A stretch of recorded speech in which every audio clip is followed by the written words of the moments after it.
Oi gente, tudo bem com vocês? No vídeo de hoje eu queria falar especificamente com você que escreve, você é escritor, criador de personagens em qualquer mídia que seja, e que caiu aqui no meu vídeo por acaso, né, buscando informações sobre a vida de pessoas com deficiência e como você pode representar melhor essas pessoas, você que tá criando um personagem, tem algum tipo de deficiência. Se você não me conhece, meu nome é Vitória, eu tenho baixa visão, tenho mais ou menos 2% de visão. E aqui no meu canal eu falo sobre literatura e falo sobre a experiência das pessoas com deficiência. Eu sou escritora, professora de escrita, tradutora, estou atualmente fazendo mestrado em literatura contemporânea na Inglaterra, aqui na Universidade de East Anglia.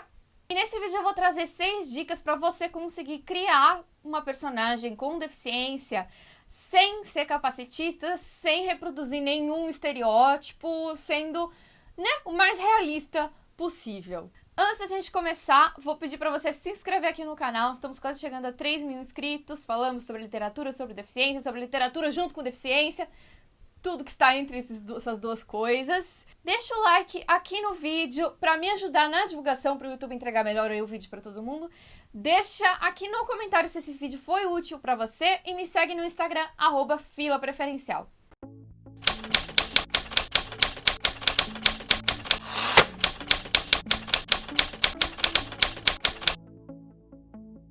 Então vamos lá, mãos à obra! A minha dica número 1 não poderia ser outra senão pesquise. Se você que tá tentando construir uma personagem com deficiência e caiu aqui nesse vídeo, se você tá aqui me assistindo, você já tá saindo na frente, porque você tá procurando não reproduzir estereótipos e pesquisando como que é, na prática, na vida real, ter uma deficiência, né?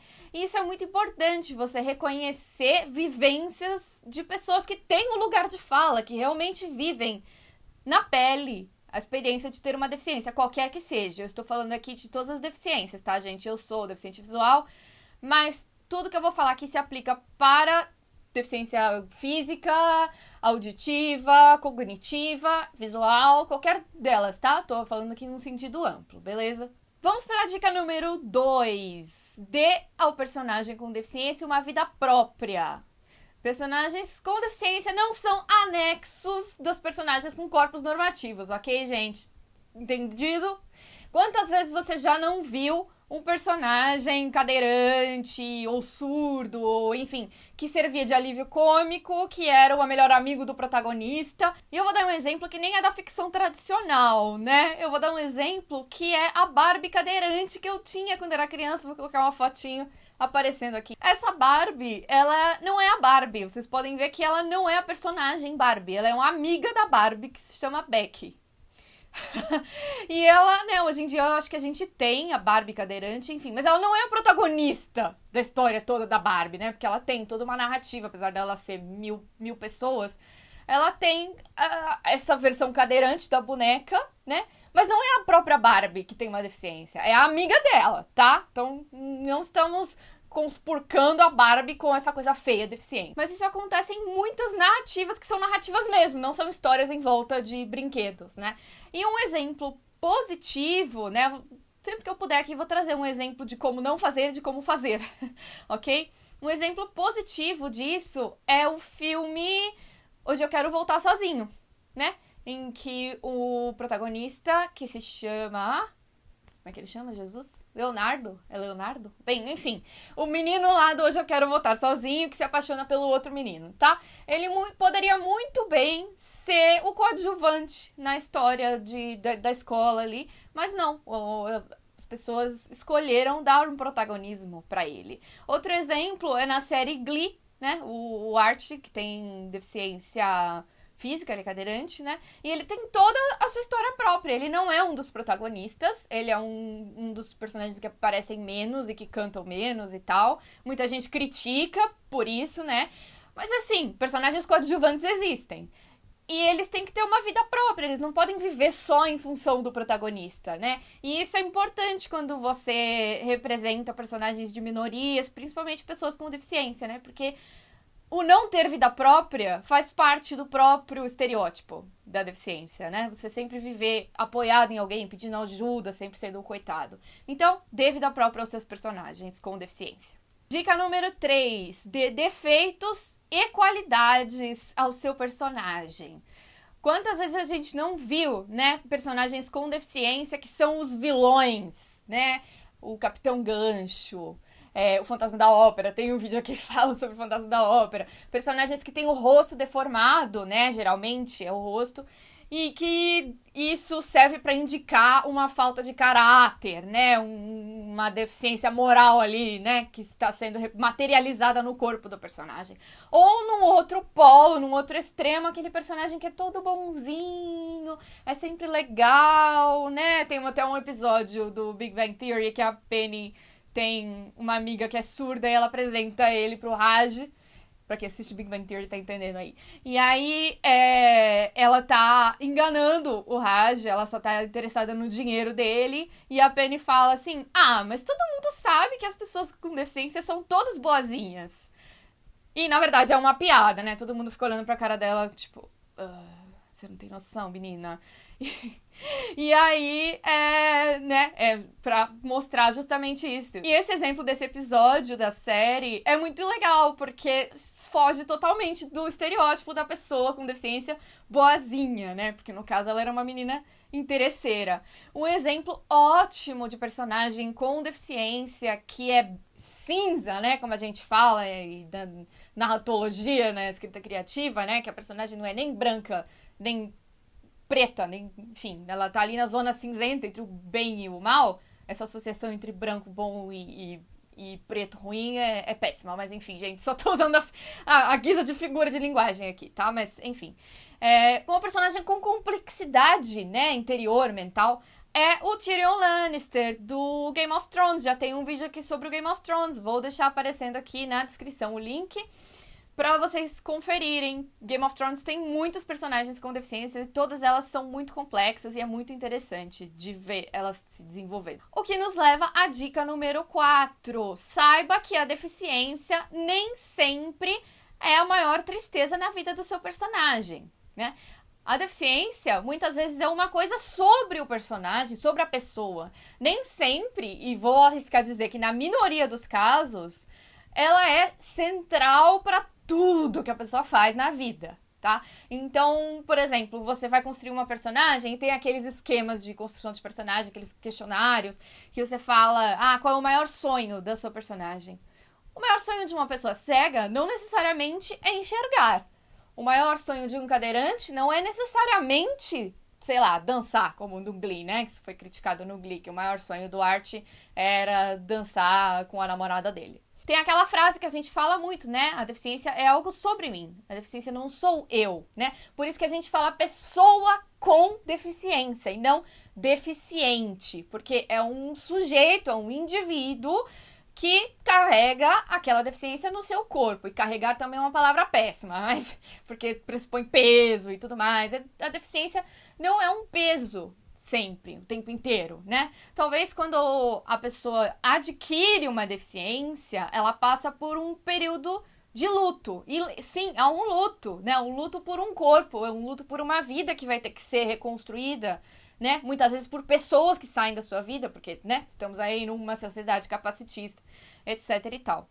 Dica número 5, não os faça instrutores. Ok, na narratologia, na escrita criativa, aí a gente tem toda aquela coisa da jornada do herói e tal, e tem os tipos de personagens, né? E tem aquele tipo de personagem que é o mentor, né? Tem a sombra, tem o poltergeist, tem, enfim.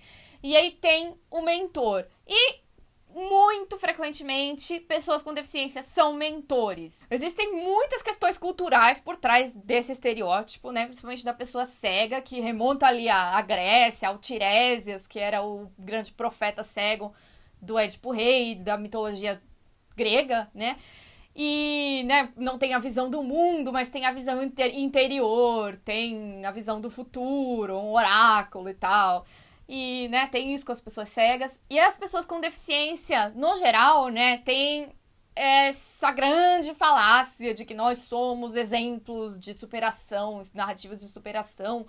E que, né, por isso, dever-se-ia ouvir o que as pessoas com deficiência falam, eu usando meus óculos aqui. Porque, afinal, né, a gente já passou por toda essa experiência de vida, a gente deve saber alguma coisa sobre a vida. E não, simplesmente não. Uma pessoa com deficiência pode ser muito imatura, pode dar, enfim, conselhos muito ruins. O que acontece muitas vezes é que o mentor com deficiência, ele não tá vivenciando a história em primeira pessoa, então ele é sempre um outro, né? Ele é sempre uma pessoa que tá ali para além, né? Que não tá no centro da história. Um ótimo exemplo disso é o filme Perfume de Mulher, que eu fiz uma análise aqui, vou deixar aqui nos comentários também. Análise da questão da pessoa com deficiência no filme. Algumas pessoas vieram reclamar, dizer que esse é um filme incrível e que o Al Pacino isso, o Al Pacino aquilo. Ok, beleza, mas o que eu analiso ali no vídeo é a representação da pessoa com deficiência, não o filme em si, né? Voltando. Nesse filme, o personagem deficiente visual do Al Pacino, ele é um mentor para quem o garoto lá da história, o Charlie, tem que olhar e resolver um problema na vida dele, né? E aí, o que eu falo lá no vídeo é que o personagem com a deficiência é sempre o outro, ele tá sempre além, ele tá fora da cena, sabe? Não é o foco, não é ele tá ali só pra pessoa com corpo normativo se espelhar, né? E se inspirar. E isso, enfim, não tenho nem quanto enfatizar o quanto isso é terrível, quanto isso perpetua um monte de estereótipos idiotas sobre pessoas com deficiência. E a minha dica número 6 é, se for usar como metáfora, use, mas pense muito bem antes de fazer isso.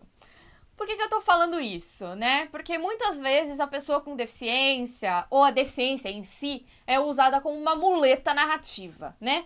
Pra representar coisas que o autor quer inserir ali. Então, por exemplo, como eu já falei, o mau caratismo do vilão. Ele é corporificado, materializado numa deficiência, né? E muitas vezes a pessoa com deficiência serve como uma metáfora, uma alegoria de alguma coisa maior, né? Geralmente uma representação, sei lá, do inconsciente ou da decadência moral do ser humano do século XXI, como, né, aí vem o meu exemplo negativo, o livro Ensaio sobre a Cegueira, já falei sobre ele aqui também, em que as pessoas com deficiência visual, né, são usadas como uma metáfora para, como eu já falei, a decadência moral do homem contemporâneo do século XXI. Como eu já falei naquele vídeo, se você quer, enfim, uma discussão mais aprofundada, confere lá o link do vídeo. Qualquer pessoa pode, sim, servir de metáfora, mas é importante a gente reconhecer a experiência dessa personagem dentro da história, né? Numa perspectiva maior, ela pode servir como uma metáfora, mas você tem que encará-la como uma personagem que tem vivências. E, de preferência, prestar atenção se você não está associando a pessoa com deficiência a algo negativo, como no livro do Saramago, né? Que é todo aquele terror associado à cegueira. E um livro que eu até indiquei lá naquele vídeo, o livro Homem Lento, do J.M. Coetzee. Eu acho que é Coetzee que fala. Coetzee, sei lá.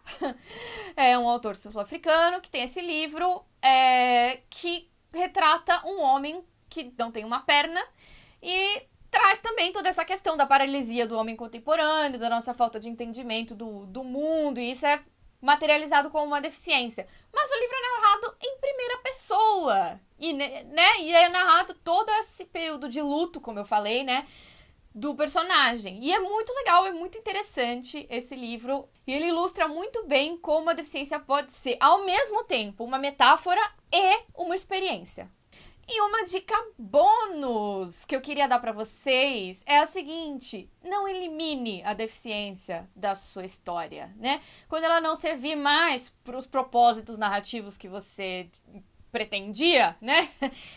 Dentro da história, inserindo uma personagem com deficiência, não cure essa personagem. Faça ela lidar melhor com a deficiência. Faça ela incorporar isso como algo sobre ela, não algo que controla ela. Não mate essa personagem, né? Enfim, acontece muito. A personagem serve lá o propósito de mentor ou de metáfora e aí mata, porque, né? Cansei dessa personagem, ela é tão chata. sabe, torna essa personagem interessante. E é importante ele, né, do ponto de vista político, e pode ser um exercício muito interessante do ponto de vista artístico e literário para você também. Por que não nos desafiarmos a escrever como J.M. Coetzee, um dos maiores escritores da atualidade, ganhador do Prêmio Nobel, enfim, incrível. Então é isso, gente. Eu espero que vocês tenham gostado desse vídeo. Me digam aqui nos comentários se vocês têm outras dicas para os escritores, vocês, pessoas com deficiência que eu sei que me assistem, que tem muitas. E mandem para os amigos, mandem para quem sabe, quem vocês conhecem, que escreve, que cria, qualquer mídia que seja. Me sigam lá no Instagram, @filapreferencial. A gente tá sempre falando lá sobre representação e representatividade, são duas coisas diferentes. Sobre literatura, sobre deficiência, e eu contando as minhas vivências aqui do Reino Unido. E que mais? Se inscrevam aqui no canal pra gente chegar até os 3.000 inscritos. Chegar aos 3.000 inscritos. Não tô nem falando mais. Deixa o like no vídeo. E é isso. Um beijo, até a próxima.